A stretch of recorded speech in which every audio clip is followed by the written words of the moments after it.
ज्ञान एवं पाठ्यक्रम में हम पाठ्यक्रम निर्माण की प्रक्रिया यानी पाठ्यक्रम निर्माण में किन चरणों का प्रयोग होता है या कहीं कि किन चरणों के दौरान पाठ्यक्रम का निर्माण किया जाता है।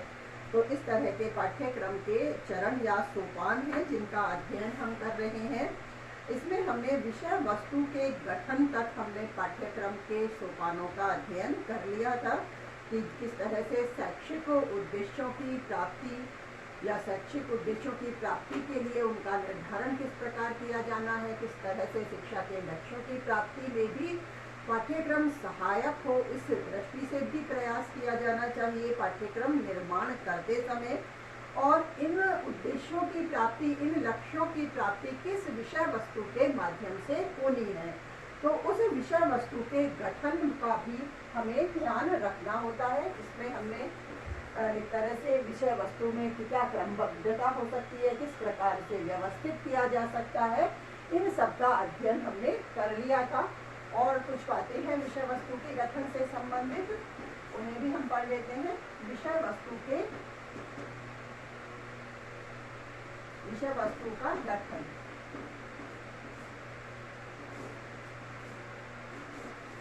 ये तीसरा बिंदु है हमारा पाठ्यक्रम के सोपान जिसमें पढ़ रहे हैं हम। उसमें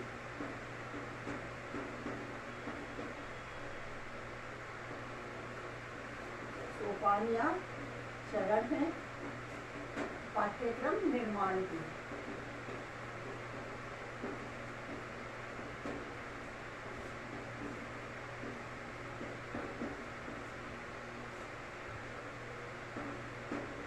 पाठ्यक्रम निर्माण के सोपान या चरण पर पढ़ रहे हैं। इसमें विषय वस्तु से संबंधित जो और बातें हैं और विचार हैं या पाठ्यचर्या का निर्माण करते समय निर्माणकर्ताओं को विषय वस्तु का गठन किस प्रकार करना चाहिए, इसका अध्ययन हमने कर लिया है। और भी कुछ कौन सी बातें हैं जिनका ध्यान हमें विषय वस्तु के गठन में रखना चाहिए, उन्हें भी हम पढ़ लेते हैं। कि विषय वस्तु का गठन करते समय हमें छात्रों की जो आवश्यकताएं हैं, रुचियां हैं, उनका भी ध्यान रखना चाहिए। उन्हें ध्यान में रखकर ही हमें पाठ्यक्रम का निर्माण करना चाहिए। तो विषय वस्तुओं का गठन करते समय जैसे जो भी ध्यान रखने वाली बातें हैं, ध्यान रखने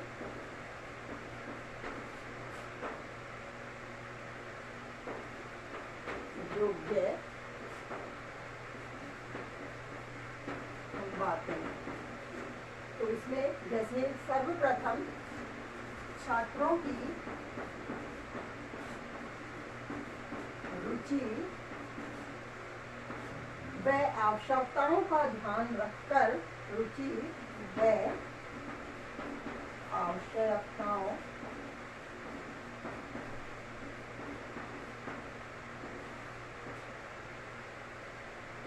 का ध्यान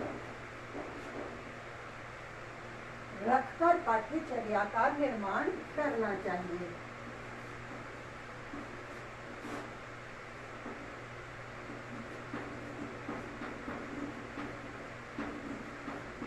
पाठ्यचर्या का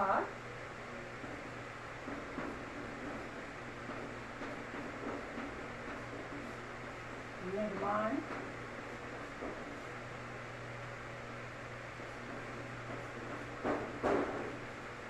करना चाहिए। जैसे इससे पहले वाले वीडियो में भी हमने इन बातों को ठीक प्रकार से पढ़ा है कि किस प्रकार से प्रत्येक बालक की अपनी रुचि होती है, अपनी उसकी आवश्यकताएं होती हैं, क्योंकि वह एक तरह से समाज या परिवार का सदस्य भी होता है और इन्हीं के साथ वह सामाजिक प्राणी होते हुए समाज की विभिन्न आवश्यकताओं की पूर्ति भी वह एक तरह से शिक्षा के माध्यम से ही कर पाता है। तो इस तरह से शिक्षा में भी उसकी अपनी रुचि आवश्यकताएं होती हैं, तो उनका ध्यान रखते हुए, उनकी पूर्ति के आधार को ध्यान में रखते हुए ही पाठ्यचर्या के निर्माण का कार्य किया जाना चाहिए। विषय वस्तु का निर्माण करने के लिए, उसका गठन करने के लिए छात्रों के पूर्व ज्ञान और उपलब्धियों का भी ध्यान रखना चाहिए। तो विषय वस्तु है वह छात्रों के पूर्व ज्ञान और उपलब्धि पर भी आधारित होनी चाहिए।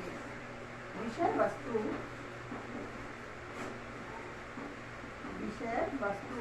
छात्रों के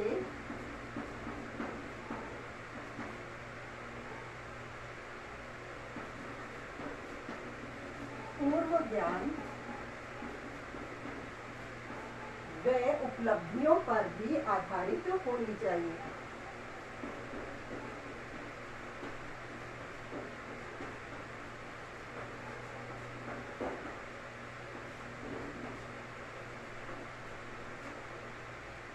उपलब्धियों पर भी आधारित होनी चाहिए।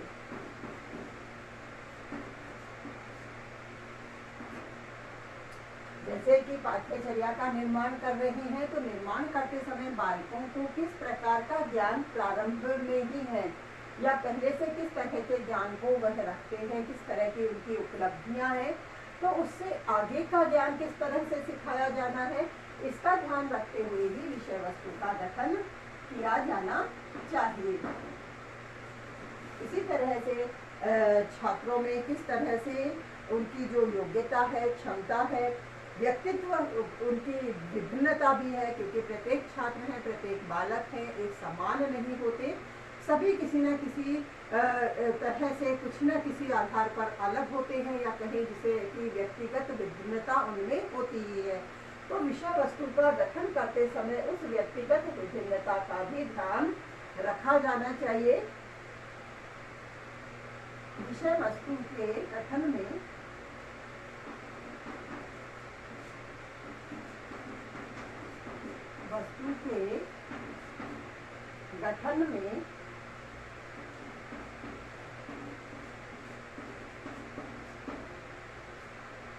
छात्रों की योग्यता,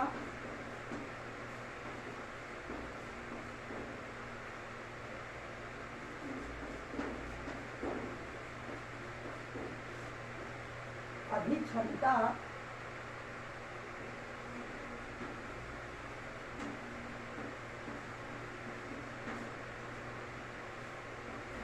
व व्यक्तिगत विभिन्नता का भी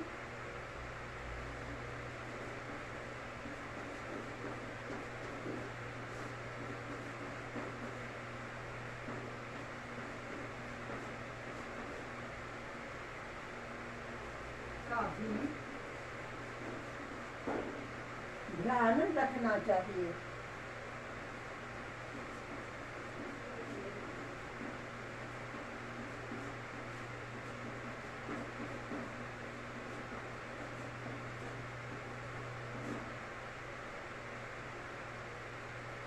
विषय वस्तु ऐसी होनी चाहिए जिसका छात्र सरलता से अधिगम कर सके, उसकी स्पष्टता और शुद्धता का भी ध्यान रखा जाना चाहिए।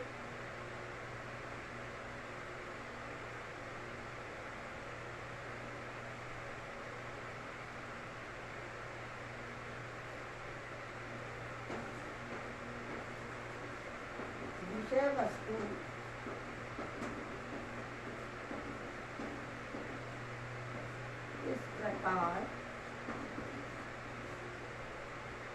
इस प्रकार की होनी चाहिए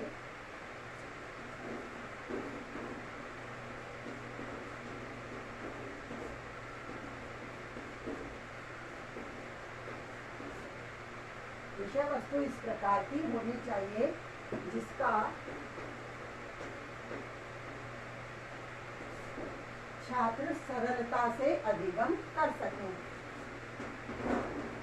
छात्र सरलता से अधिगम कर सके।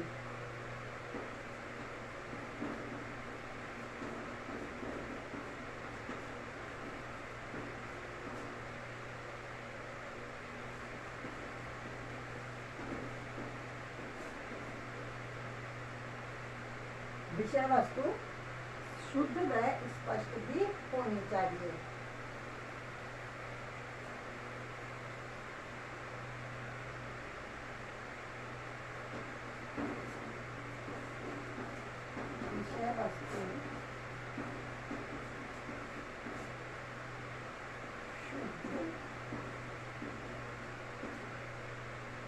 व स्पष्ट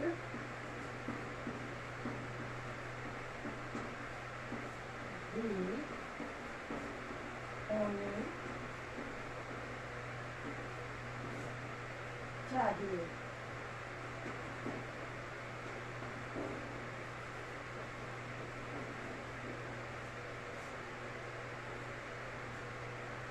शुद्ध और स्पष्ट होगी तभी छात्र उसका सरलता से अधिगम कर सकेंगे। विषय वस्तु ऐसी होनी चाहिए जिसके माध्यम से जो निर्धारित उद्देश्य हैं उनकी भी प्राप्ति आसानी से हो सके। जो पूर्व निर्धारित उद्देश्य हैं, शैक्षिक उद्देश्य हैं, उनकी प्राप्ति आसानी से हो सके, इस तरह की विषय वस्तु निर्धारित की जानी चाहिए। छठा बोलेंगे कौन? विषय वस्तु ऐसी होनी चाहिए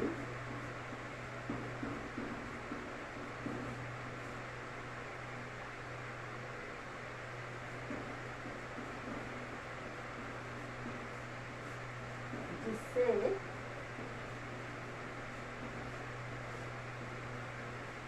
पूर्व निर्धारित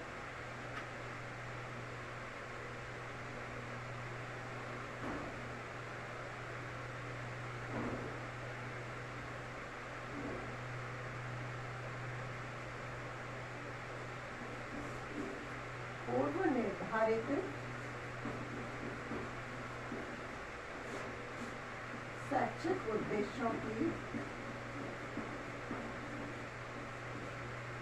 प्राप्ति हो सके।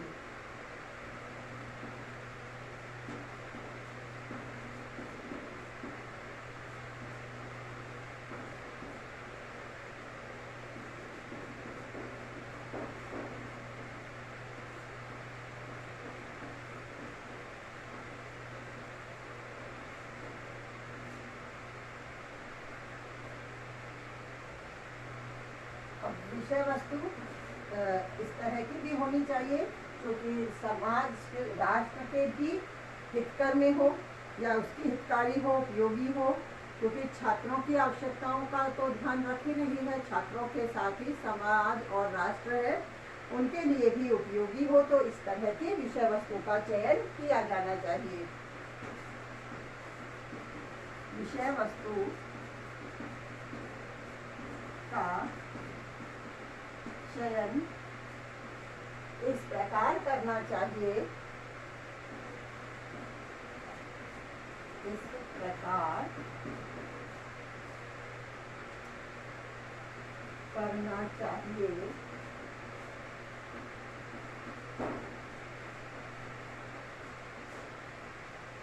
जिससे छात्र व समाज, जिससे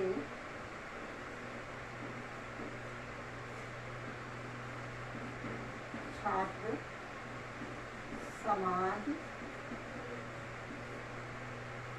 व राष्ट्र के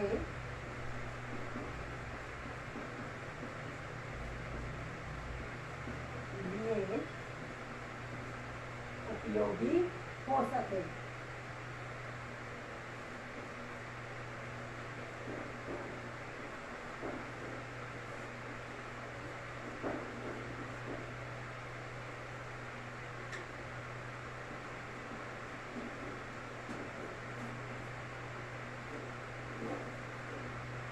विषय वस्तु का चयन करते समय इस तरह के विषय वस्तु को पाठ्यक्रम में सम्मिलित किया जाना चाहिए जो छात्रों के लिए कौशल, मूल्य और रुचियों का भी विकास करने में सहायक हो।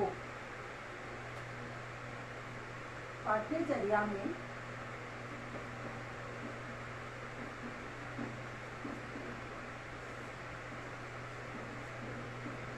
इस प्रकार की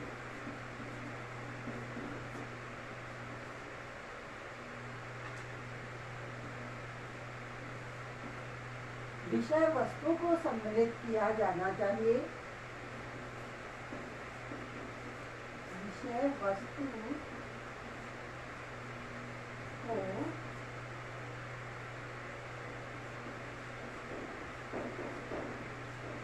सम्मिलित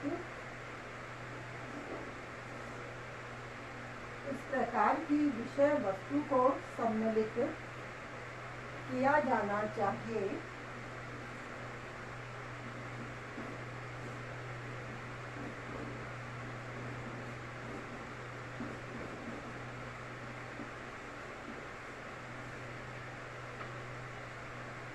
जिससे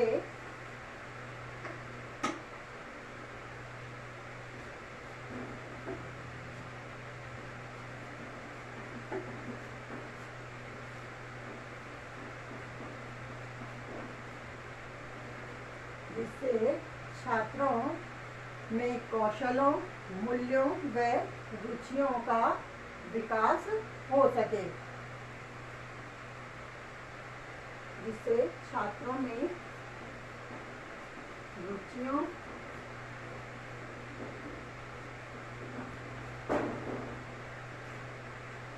मूल्यों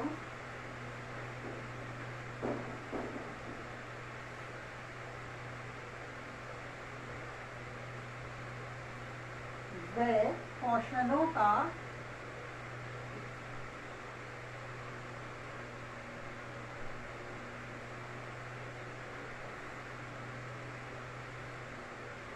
पाठ्यचर्या में इस प्रकार की विषय वस्तु को सम्मिलित किया जाना चाहिए, जिससे छात्रों में रुचियों, मूल्यों व कौशलों आदि का विकास करने में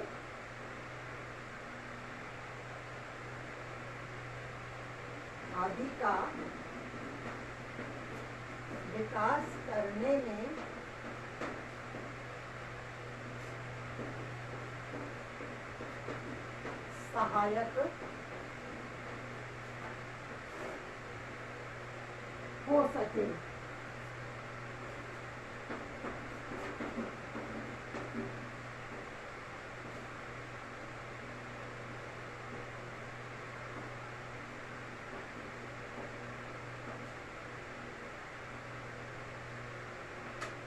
इस तरह से विषय वस्तु का गठन करते समय हमें निम्न जो भी बिंदु हैं इनका ध्यान रखा जाना चाहिए।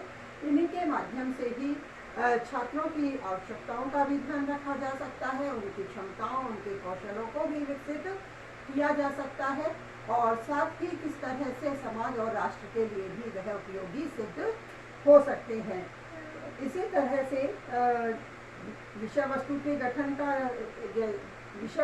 गठन का भी पाठ्यचर्या के निर्माण में ध्यान रखा जाना चाहिए। इसी तरह से अधिगम के जो अनुभव हैं, यानी अधिगम अर्थात अपेक्षित व्यवहारगत परिवर्तन, यानी सीखना, बालक किस प्रकार से सीखते हैं, सीखने के समय भी किस तरह के अनुभव वो ग्रहण करते हैं, इस तरह के अनुभवों का चयन भी पाठ्यक्रम निर्माण करते समय उनका भी ध्यान रखना चाहिए कि बालक किस तरह के अधिगम अनुभवों का अर्जन करते हैं। और अधिगम अनुभवों का अर्जन अधिगम प्रक्रिया के दौरान जैसे छात्र हैं किस तरह के अनुभव अर्जित करते हैं, उन्हीं से अधिगम अनुभवों का तात्पर्य लिया जाता है और यह अनुदेश के पारंपरिक तरीकों के साथ ही साथ प्रामाणिक अधिगम को भी सम्मिलित करता है। जैसे कि जो पहले से चले आ रहे पारंपरिक तरीके हैं अधिगम करवाने के, उन तरीकों को भी इसमें सम्मिलित किया जाना चाहिए जिस तरह की उनकी आवश्यकता होती है। तो इस तरह से उनकी आवश्यकता के आधार पर उन पारंपरिक तरीकों का शामिल किया जाना भी आवश्यक होता है। उसी दृष्टि से उन अनुभवों का भी चयन इस पाठ्यक्रम के दौरान या कहें कि पाठ्यक्रम निर्माण के समय किया जाना चाहिए। जैसे छात्र हैं उनको विषय वस्तु में किस प्रकार से व्यस्त रखा जा सकता है, जिस तरह की विषय वस्तु का गठन हमने किया है, कई सारी बातें हैं जिनका ध्यान रखा है विषय वस्तु का गठन करते समय। तो विषय वस्तु का गठन करते समय हमने इन बातों का ध्यान रखा है। साथ ही ये भी ध्यान रखा जाता है कि अधिगम अनुभवों को प्राप्त करने के लिए छात्रों को किस प्रकार उस विषय वस्तु में व्यस्त रखा जाना है और उनसे किस तरह से वह नए कौशलों की प्राप्ति करता है और उनके नए कौशलों को प्राप्त करने में किस प्रकार के मार्गदर्शन और सहायता की उन्हें आवश्यकता होती है। तो इस प्रकार के मार्गदर्शन और सहायता के लिए भी पाठ्यक्रम का निर्धारण करते समय उस मार्गदर्शन और सहायता का भी ध्यान रखा जाता है कि बालकों को किस प्रकार से नए कौशल विकसित करने के लिए उन्हें मार्गनिर्देशित किया जाएगा। जब अधिगम अनुभवों की योजना बनाई जाती है तो शिक्षक को छात्रों को उनके उद्देश्य और लक्ष्यों को भी स्थानांतरित करते रहना चाहिए और इसी से जो अधिगम अनुभव की शिक्षण अधिगम की प्रक्रिया है उसे और अधिक सुगम बनाया जा सकता है। तो अधिगम अनुभवों का चयन जो भी ये भी पाठ्यक्रम का एक अलग सोपान है। तो इससे संबंधित और भी हम अध्ययन करेंगे किस तरह से अधिगम अनुभवों का हमें चयन करना है। इसका अध्ययन हम कल करेंगे।